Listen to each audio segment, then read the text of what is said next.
Hello, everybody. Welcome to Christian Concerns Round the Table. Another chance to look at some of the big stories that are going on this week and are related to our work, and to have a discussion about those, have some time talking about those, interacting with you, and hearing your thoughts on things and giving our perspective too. Please do be really active in the comments. Let us know what you think about these important issues as we get to them, and make sure you like the stream as well. Like it wherever you're listening to it or seeing it, because that really helps us get the word out to other people. Today I'm joined by Tim Dieppe, our regular here. Hi, Tim. Afternoon. And also by Michael Phillips from the Christian Legal Centre. Hi, Michael. Afternoon. Good to have you both with us, and good to have other people joining us. I can see live now on YouTube and Facebook. So let's get straight into things, shall we? We've had two really big cases going on this week happening at the Royal Courts of Justice, which are the bulk of what we want to talk about today. And we're going to start with this story of Sudiksha Thirumalesh, one of our clients. She was a 19-year-old girl. She suffered from mitochondrial disorder, and she died last year while her case was ongoing, but her case has come back now. Tim, do you want to explain what exactly is going on with her case? Sure. Yes. Well, Paul, I do think this is a very, very important case. Sudiksha, as you said, was a 19-year-old girl. She had this awful condition, but she was fully mentally alert and well, and writing letters and communicating and dictating when she didn't have something connected to her throat. But otherwise, she would write things. She'd been studying for A-levels fairly recently. She was fully alert and fully well. But she said, I want to die trying to live. And so she didn't want to, like the doctors, to give up on treatment and to put her into palliative care. Now, yeah, that's fair enough. That was what she said. Please carry on trying to treat me. I want to die trying to live. But the doctors argued, excuse me, and lawyers argued that because she wanted to die trying to live, because she didn't want to have treatment withdrawn, that she was mentally incompetent and that they could overrule her wishes. Now, there was no other evidence that she was mentally incompetent. She was well, she was communicating, she was clearly showing understanding of things. But because she disagreed with the doctor's assessment and wanted to try trying to live, and she was hopeful for alternative treatment in Canada at one point as well, they argued that she's mentally incompetent and that they wanted to overrule and would have overruled her wish and remove treatment from her. In the end, she died ahead of that happening. But this is a very, very disturbing judgment if it's allowed to continue, because it means that any patient who disagrees with the doctor's diagnosis, the doctor's course of action, or disagrees with the doctor wanting to remove treatment, would be deemed mentally unfit for disagreeing, and they just remove the treatment. And this is kind of, allowing euthanasia by the back door, effectively. But not even consensual euthanasia. It's like unconsensual euthanasia. It's effectively killing someone. So we were given permission to appeal on her behalf this decision, even though she's dead, even though she died last year. Permission to appeal was given by a judge who said this case definitely is worth hearing, and the appeal was heard this week in the Court of Appeal. And it'll be a very, very interesting case to see what the judgment says. I gather, very good arguments were made, and people can see the importance of the case. People see the issues involved and so on. And so we're praying really very much that the judge here makes the right decision and says, no, they were wrong to say she was mentally incompetent, because the precedent set for saying someone is mentally incompetent because they want to keep their treatment going is really quite alarming. Because it really did. So there was actually a judgment in this case, wasn't there, that actually said, well, basically sided with the doctors and said she's delusional because she isn't seeing, supposedly isn't seeing the seriousness of the condition she's in, and so on. And that is really chilling if that could happen. Michael, what are your thoughts on what's happened with this case? Well, I mean, I think the thing is this, is that when you are a practitioner, there are various objections that you're going to face in a case like this, and you're facing the establishment, you're facing up to the NHS, you're facing up to judges, and sometimes the establishment or the hospital that you're in will take a certain view, which is obviously their right to do so. But you think in those circumstances, okay, I want to show the world that in fact that is not my wish. And so as a practitioner, I would always go to a psychiatrist, and sometimes you would go to a second psychiatrist if there's any kind of question marks over whether maybe that one's a little bit kind of bit of an outlier. But in fact, here we have two psychiatric opinions which were instructed by her, which said the same thing. Now, ultimately, a judge doesn't have to do what a psychiatrist says.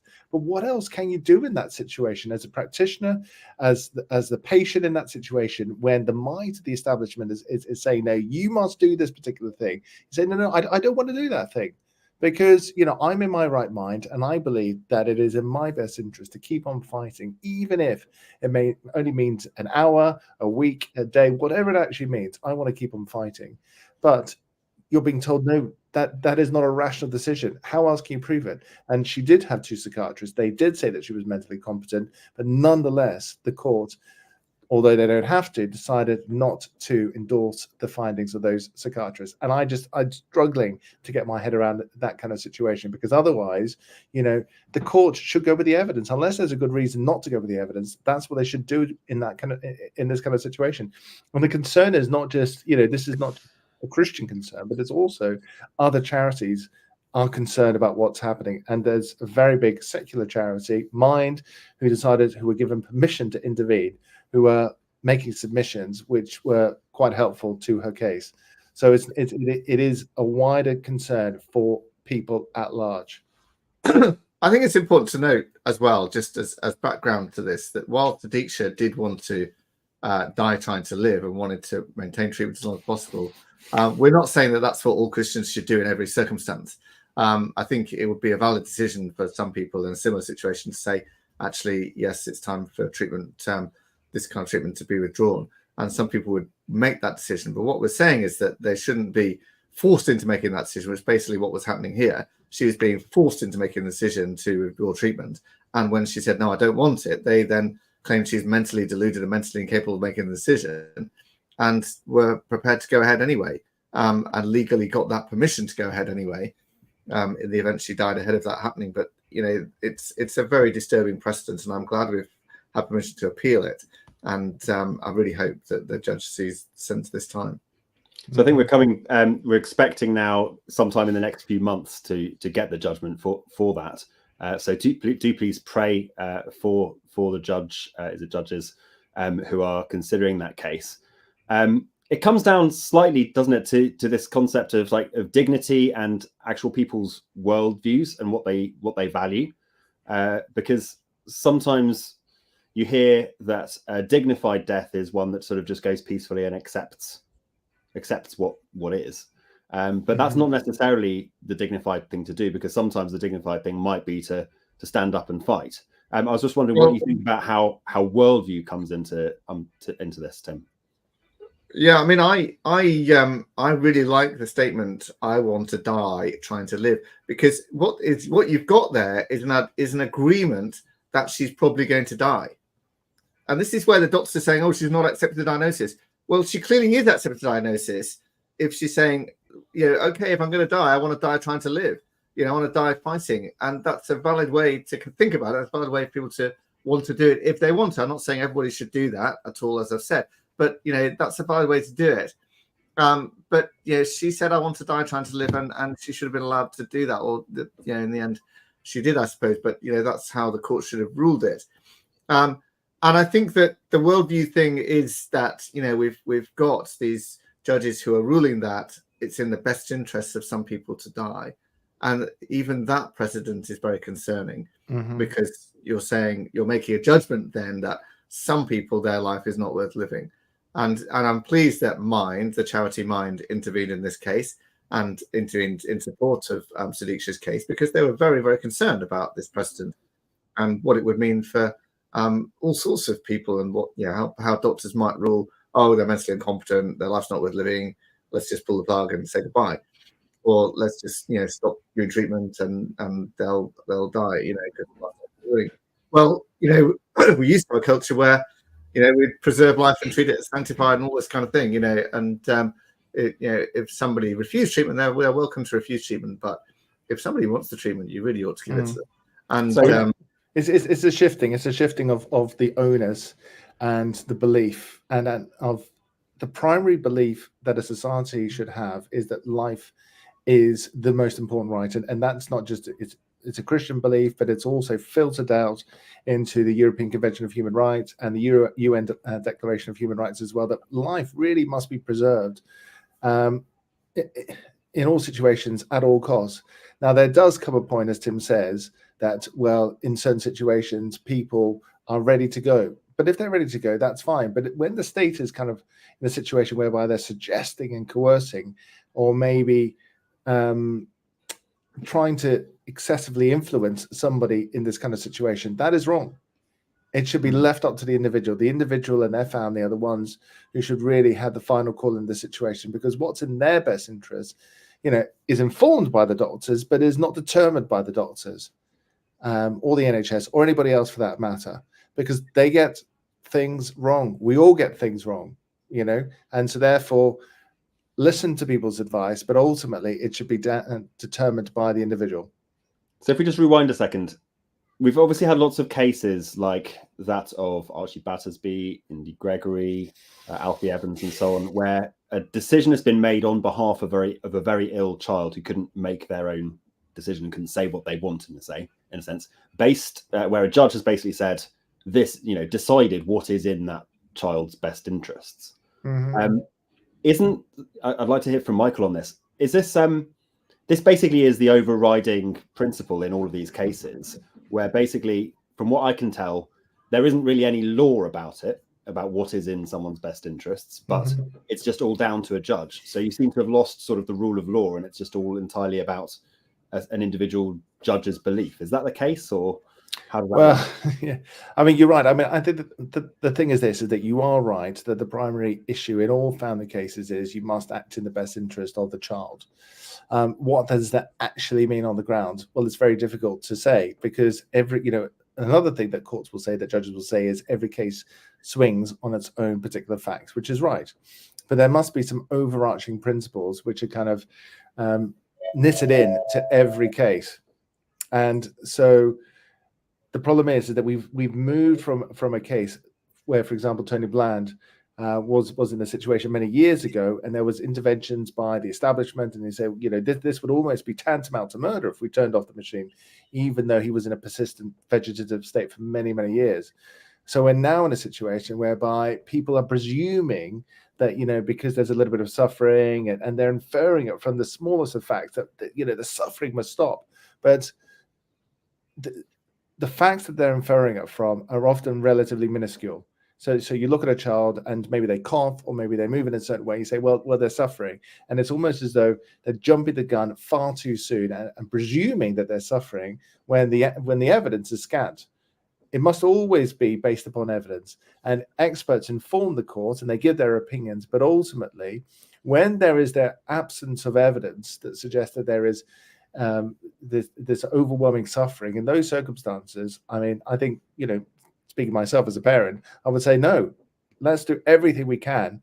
If it is abundantly clear that there is, basically there is so much suffering that this child will suffer as a result of continued treatment. In those circumstances, yes, the right thing to do, the merciful thing to do is to withdraw treatment. But that is not the case in the cases that we've seen.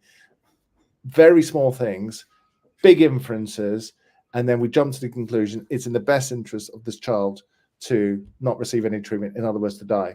And that conclusion, that presumption, is jumped to too quickly.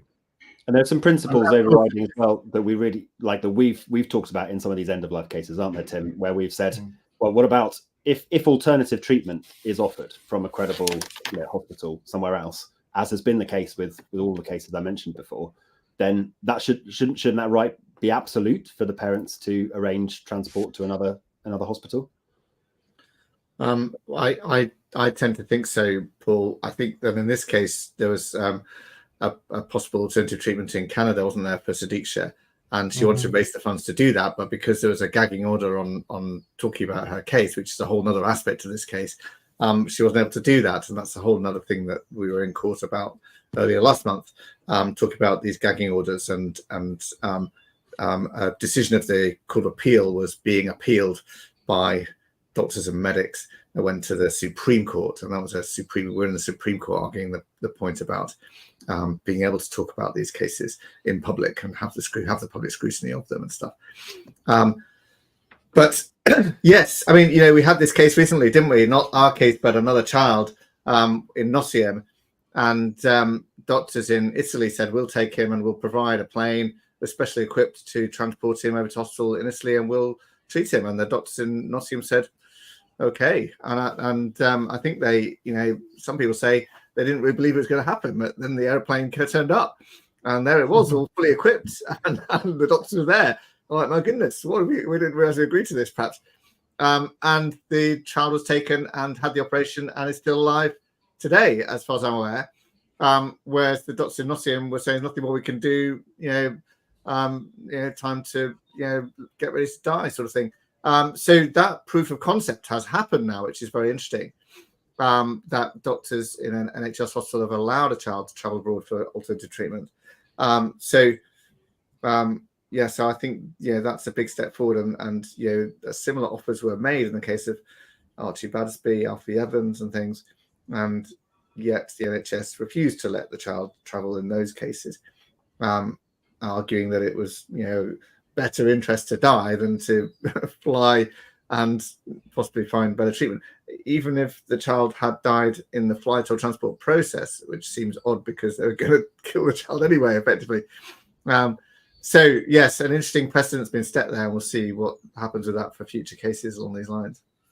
Well, as I say, we're expecting the judgment to come out in the next few months, so do be praying for that, and do be praying for Sudiksha and her family, and the families of all of these people who we've supported. If we just bring up a picture of Sudiksha when she was alive with her family, that would be great. But please do pray for these people who are obviously still dealing with the loss of their their beloved family member. You can see how loved she is there, and we would just be asking to continue to pray for these people, because we've actually also had the story with their family this week about how they were pursued by the DWP over overpaid benefits during this time period. They spent loads of money trying to fight her case before we were involved. So it's just such a hard time for these families, and it's really important. But the DWP backed down on that, didn't they? Yeah. Because of the publicity that we got around it. It's £8,000. It's a lot of money for anyone. £8,000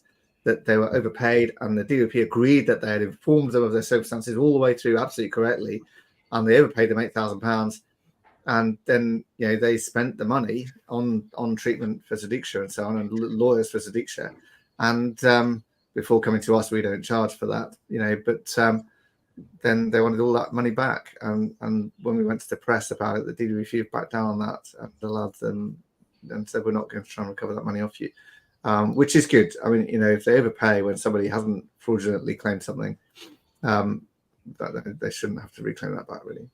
Yeah, I mean, it's a drop in the ocean for DWP, but it's life-changing for the family. We're going to move on to our next topic, which is quite closely related to what we've just talked about, which is this euthanasia debate that happened in Parliament over, not over the week, but back on Monday. Got some photos from a rally that we organised outside Parliament back on Monday, where we were saying, don't turn doctors into killers. We don't want to see assisted suicide and euthanasia become a fact of life in this country. And really, this is so closely linked to what we were just talking about. Whereas with Sudiksha and with these other cases, then we're talking about a forced withdrawal of treatment. We're not talking about actively injecting drugs or doing something to the person directly.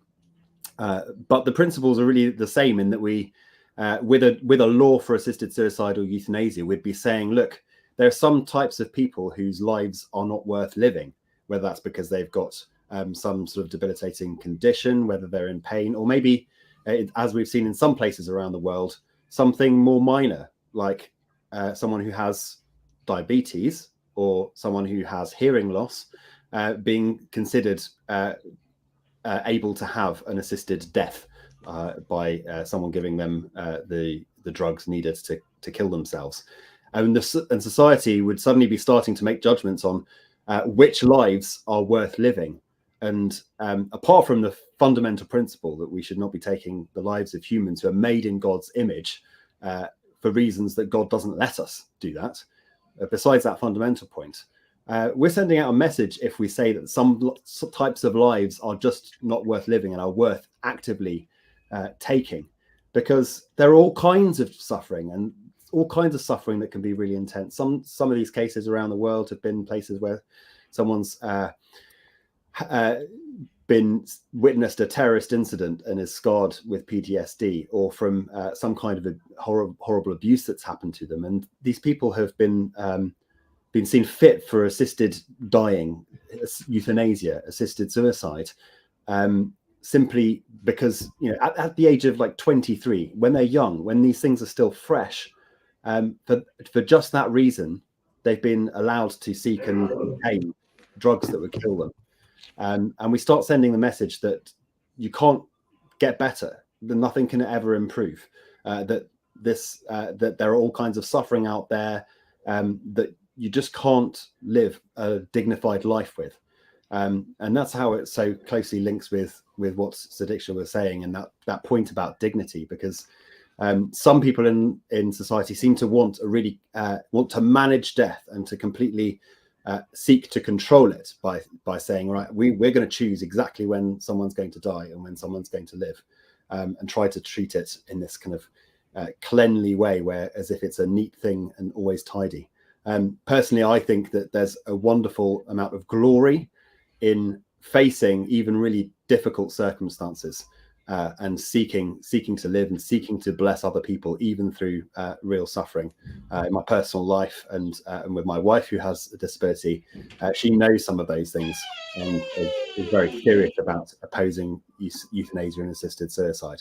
So I don't speak this just from ignorance of these situations. Tim and Michael, I wonder, you know, what your takes are on what we saw outside Parliament and inside Parliament on Monday. Maybe Tim first, you were there. Yes, well, there's a fantastic display. I think we've shown some pictures, and we have a fantastic display by people who are protesting against allowing assisted suicide. There's obviously been a big campaign led by Esther Ranson to bring a vote into Parliament about this. I want to say this was not a vote. It was not a bill. It was just a Westminster Hall debate, which is like an opportunity for MPs to express their views. Nevertheless important, because lots of MPs did get involved in that debate, and I think there's about 30 or plus who spoke in the end over a course of about 3 hours on this subject. So it's clearly a topical issue at the moment, and a lot of pressure to change the law here. I think the law as it stands is good, and there were MPs who spoke out about that, but also lots of MPs who did not, and who argued that we ought to change the law and so on. I think one of the sort of telling things that happened actually early this year, Matthew Paris, who is a respected journalist and commentator in the Times, wrote an article about euthanasia or assisted dying earlier this year on March. He said, we can't afford a taboo on assisted dying. And he said the argument against it is that pressure will grow on the terminally ill to hasten their own deaths. That's not a bad thing. And he says the strongest argument against assisted dying is, as they say, the practice spreads, social and cultural pressure will grow on the terminally ill to hasten their own death so as not to be a burden on others. I believe this will indeed come to pass, and I would welcome it. And he goes on to say that people should not be allowed to be a burden on other people and so on. And this is a very interesting argument, because actually I've heard that people read that and were shocked and changed their minds. People who otherwise would have supported a new law were like, my goodness, you know, this is really going to happen. And he really believes it. And of course it has happened in other countries. And he thinks that's a good thing. Well, it's a horrible thing to say, yeah, you're becoming too much burden now, you should die, get out of the way for the rest of us. Really horrible thing. I really, you know, yeah, your life isn't worth living, you know, get out of the way and we'll, you know, and you know, you're annoying. It's worse than dehumanizing. It's, you know, it's a terrible thing to do. And Matthew Paris celebrating that as something, yeah, we should have this in our society is kind of horrific and has woken a lot of people up to what this is really about, this debate. And one of the things that's come out in this is that, you know, the other side claims that polling says everyone supports assisted suicide. But then other polls have showed when you explain what it really means, they didn't think that they're supporting that. And so this is one of the things that Matthew Paris is saying. This is what it really means, and I think that's a good thing. Well, most other people would disagree with that. And when you explain to the general public what legalizing assisted suicide would really mean, they tend to back off and say, "Oh no, I don't really want that to be legal." Well, because it's couched in this term assisted dying, which Yes. in some senses is a helpful shortcut, because no one wants to say assisted suicide and euthanasia all the time. But it makes it sound like something that it isn't, doesn't it? Because even there have been polls even to show that people don't even understand what assisted dying means, which is this sort of active intervention. It's not just leaving people and kind of assisting them with painkillers and things at the end of their life, which people do support, but it's actually actively doing things to people. And just on that Matthew Paris point, there was a placard that was being shown at our demonstration saying, "Save us from Matthew Paris." And that might be needed in the future because, as Tim said, in Oregon, where this has been around for quite a long time, 20 years, I think, then we have about 50% of the people who are seeking assisted suicide there putting fear of becoming a burden as one of the reasons that they are seeking an assisted suicide. Michael, your thoughts? Yeah, I mean, you only have to look across the water, either to the left or to the right. You look to Canada, you look to the Netherlands. And last year, there was a 28-year-old beautiful young Dutch woman who was mentally unwell, Zoraia de Beck. She died. What did she die of? She died. It was assisted suicide because she was depressed. She aspired to be a psychiatrist, but in the end, she suffered very badly from depression. These people need help. And likewise in Canada, the same thing has happened there. Just last year, it was reported a 37-year-old Canadian lady, Catherine Mentler, who had a history of self-harm and depression.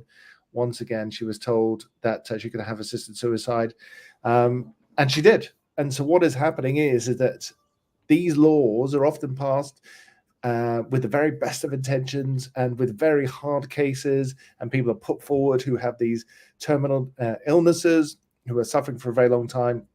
People look at these individual cases and say, I can understand why that person, and it's so cruel of society to keep this person going. But in fact, what happens is this, is that even if we assume for that one person or that extremely small minority, it be permitted to do this, it just doesn't stop there at all. It expands exponentially, extremely quickly, to a whole raft of other people who are basically unwell. And we're told that because society isn't able to fix their problems immediately, then death is a viable option.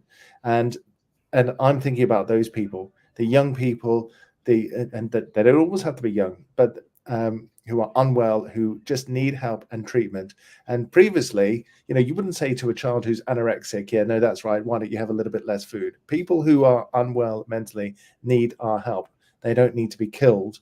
And in addition to the young people who've got mental health problems and the older people as well, we've also got those people who are a burden on society. So it just grows exponentially very quickly wherever it happens around the world.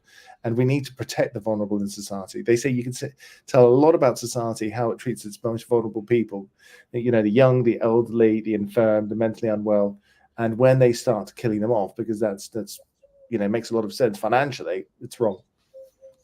Yeah, we need to be really clear about this as Christians and actually making a big noise on this. The only time people really hear about this as an issue tends to be on dramas, when some soap opera or drama comes out to show someone in great pain and some people deciding to go to Switzerland to end their lives and these sorts of things, which is always done in a way that is sympathetic towards the assisted suicide and euthanasia cause.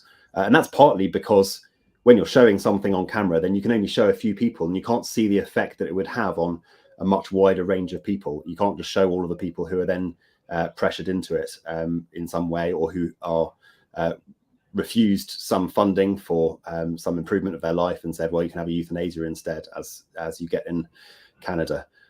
So it's very hard for that to do that. But the fact that so many people don't understand what assisted dying is, or understand that it is assisted suicide or euthanasia, and the fact that people don't actually support it is all the reason to go and talk to people about it now while it's not legal. While it's not here, we need to be talking about this and helping people actually see those around us what the issues really are. Yeah. I want to move on to our next topic though, because we're running out of time here. Do be praying for that issue and for Christian MPs and for MPs to understand this properly and to oppose a change in the law. But I do want to come to Michael because we've got this other important story. We talked about there being another case being heard at the Royal Courts of Justice this week, and that's of Joshua Sutcliffe, a friend of ours. Michael, tell us about this. Sutcliffe, he's a young man, and about 7 or so years ago, he got into trouble with the authorities. First of all, he got into trouble in a school in Oxfordshire, a very big secular comprehensive school, the Sherwell School. But basically, there was a child who was gender confused, was introduced into his classroom, and he was given a bit of a chat by the former teacher of the child and said, listen, this child will kick off if you don't use the right pronouns. Basically, that in a nutshell is what happened. He said, okay, well, that's fine. And so he decided to compromise. What he decided to do is he decided to not use pronouns, either he or her, but instead just use the pupil's name. And it's a compromise that a lot of people, Christians and non-Christians alike, try to use. The difficulty is this, is that if you see something in front of you which looks blue, but in fact asks to be called black, then it's extremely difficult in those circumstances to rewire your brain. And so that is the problem that everybody has in these kinds of situations. And this is the problem that Joshua Sutcliffe had. And so a complaint was made about Joshua, and he ended up losing his job. And this is one of the very first cases in this country involving this issue. And then Joshua went on. He got another school in a Catholic school in London, where he played a video from PragerU to some kids in class, and one child took offense to the video, and as a result lodged a complaint, and that then formed part of the case against him, which resulted in him being struck off. So not only did he lose his job twice, but also he was prosecuted by his professional regulator, the Teacher Regulation Authority, for professional misconduct. So, and he took and then there was a trial which lasted a couple of weeks or so last year, and he lost. He didn't lose on all points because, in fact, there are other allegations which I've not got into, and some of those were dismissed. But on those points, and there was another point where he discussed somebody who was an ex-homosexual in the Sherwell School to a couple of kids in the course of a lesson, and so those 3 allegations were put to him, and they were deemed so serious that he could theoretically never work as a teacher again.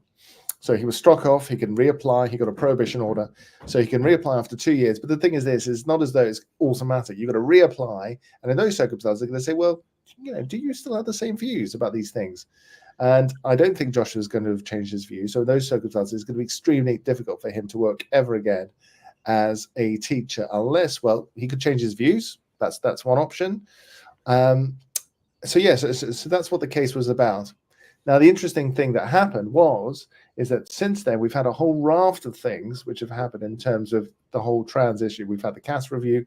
We've had the guidance for teachers in school, which has come out, which really, and the judge actually said this. He said, Mr. Phillips says that, in fact, to my opponent, this torpedoes your case, doesn't it? Because you couldn't bring a case these days with these guidelines in place. And obviously, on the one hand, it seems as though the government's approach was a little bit schizophrenic, because on the one hand, they were saying, no, we endorse these guidelines, which says that teachers do not have to use preferred pronouns. They do not have to violate their conscience. Yet on the other hand, they were still defending the decision that Joshua was struck off. So that, in essence, is what the case was about. So we made our submissions, and we are now awaiting judgment in the case. Yeah, Tim, your thoughts on this case? Yeah, well, I think it was 2017 actually that Joshua, almost accidentally, said "well done, girls" to a bunch of pupils in his maths class. Claims to have never been given any guidance about what to say to one of the pupils, who later claimed that she had identified as a girl. And then, when challenged about it and pressured about it, he stood his ground and said, well, actually, she is a girl. I'm going to call her a girl because that's who she really is, and that's how she's made, and that's who she is biologically, and so on. and we supported him in that. And wow, what a cultural shift we've seen just in the last 6 months or so. Really, first of all, the draft government guidance, which says that teachers should not be compelled to use acquired pronouns in this way, and seems to actually specifically says you can say "well done, girls" or "well done, boys," which appears to be a direct reference to Joshua's case. So the government seems to be, backing up Joshua almost explicitly in that guidance. And then the Cass Review comes out and says, this is, allowing people to self-identify in this way is, 90% plus of cases harmful. Really, I would say 100%, but still, they say, almost all cases harmful. And we should not have been doing it. And we ought to be checking and doing proper assessment of mental health and all these kind of things. And we should not be just affirming children in their acquired gender identity. And all sorts of people have backtracked and backed down on this. Keir Starmer backing down about it. The Education Secretary, Gillian Keegan, who had said trans women are women, is now saying, no, I'm not going to say that ever again. I don't think that anymore. So the backtracking is amazing. And the way in which this has suddenly turned around to people actually seeing sense and talking sense and wanting to be back on the right side of history as it always was the right side of history with the truth and the science, to speak the truth about who someone is incredible. And had we been in the place we are now, when Joshua was originally sacked, he would have easily won. So it's kind of perverse that 7 years later, Teaching Regulation Authority said you're banned for life for doing this kind of thing. And here we are appealing it. I think when we actually launched the appeal, we didn't have that massive turnover. We didn't have the government guidance, and we didn't have the Cass Review. And they've both come in since the appeal was launched. And it's very, very embarrassing, I think, for the other side to try and argue that this decision was right. And I really hope that doesn't stand. Surely it can't stand, because they're trying to say, we do agree with the new guidance, we do agree with the Cass Review, backtracking, but we still think Joshua should be banned for life. That really doesn't stand. I mean, that really doesn't seem to stack up to most people. And I think we've clearly won this one in the court of public opinion. Questions have been asked in Parliament about it. It's got a lot of media attention and so on. I hope we win in the court as well. So, Michael, can you just explain for us exactly what is going on in that sense? So the Teaching Regulation Agency, is that the right? It's TRA. Authority. Authority, that's the one. Yeah.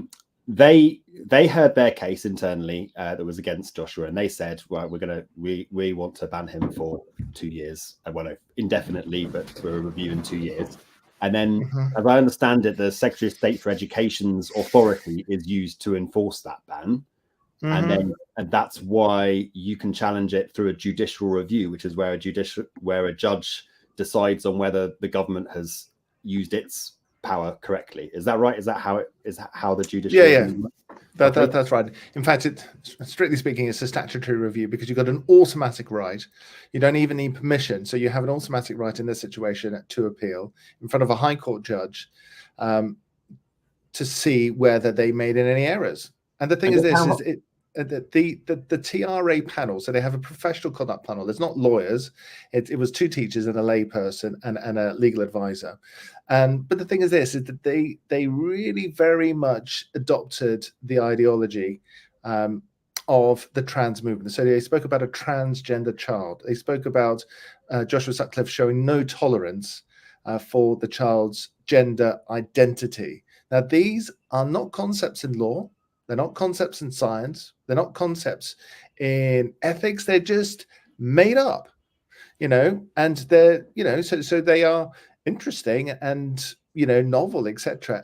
But one thing which is absolutely certain is that there are children who have gender dysphoria out there, which is an extremely serious condition which needs to be treated sympathetically, in love, and correctly.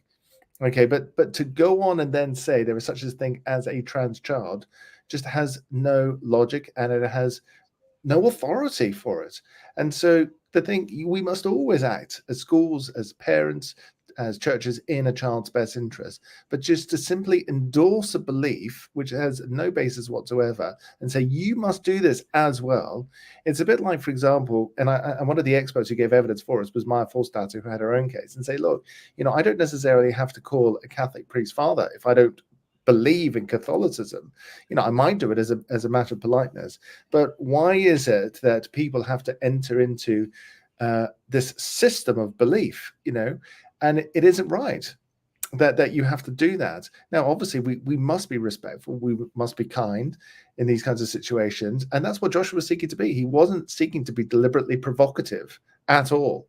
And I think the thing is, the funniest thing, very often what you see happen in court, is that people try to kind of maintain one set of pronouns, depending upon which side of the court they're on. But very often they'll use the wrong pronouns themselves, and which is, you can try as hard as you can to maintain one side of the bench, but it's impossible, is what I found, because everybody's using different pronouns for these people, and it's just going to happen. If you are this person who wishes pronouns to be used, okay, well, that's, you can make the request, but you cannot then force somebody with the threat of professional misconduct if you do not oblige by it. It's completely illiberal to suggest that, first of all, to suggest it in the first place, but then to strike somebody off for, in theory, for life, that they could never do that. Engage in the profession that they've trained 4 or 5 years for, is just, extremely illiberal, to say the very least.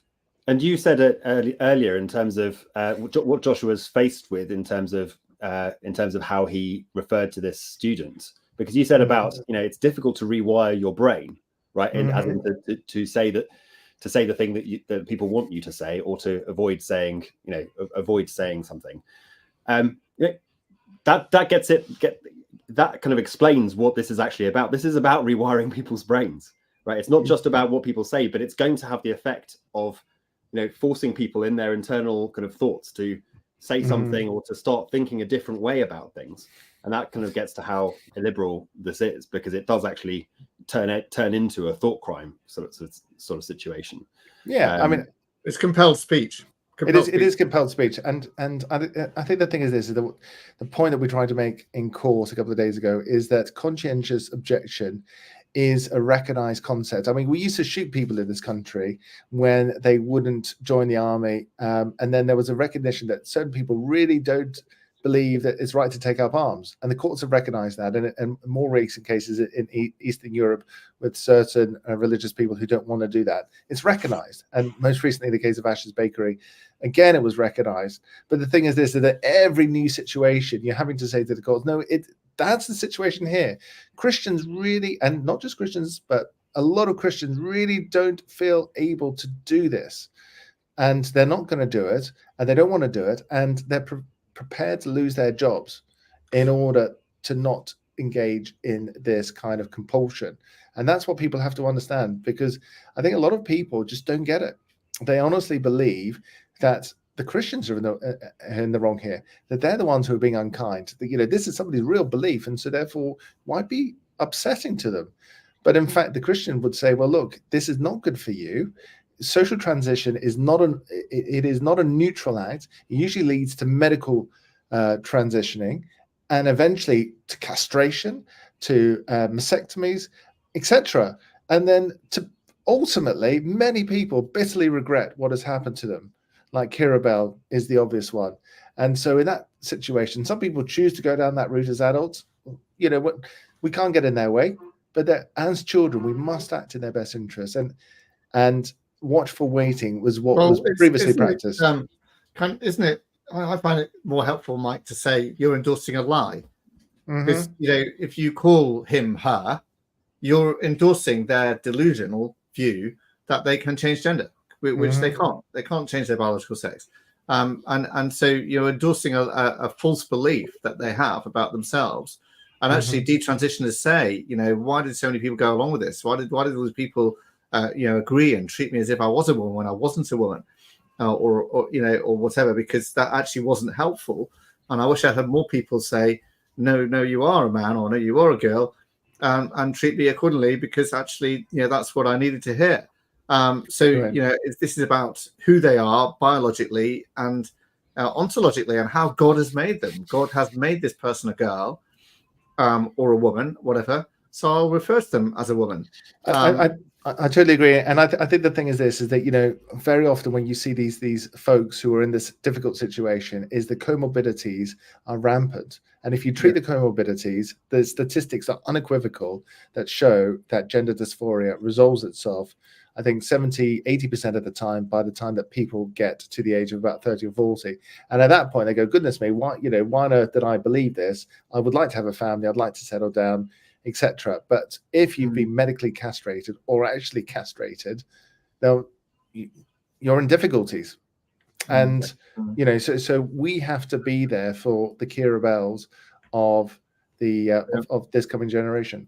But there has been a massive turnaround. I mean, the ban on puberty blockers now is massive, and it's been extended to private clinics as well. Now there's a fuss about people getting on the internet and so on. But yeah, the turnaround has been massive, and I hope that has a massive impact on Joshua's case, and that he's they ruled that he's allowed to teach again, because he clearly ought to be allowed to teach again.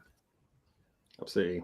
Well, we're out of time there, and there's so much more we could talk about there.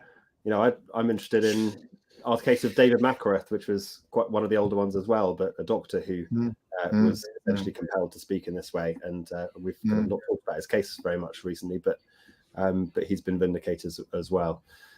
Thanks so much for spending this time with me, Michael and Tim, and everyone who's watching or listening. Thanks for joining in.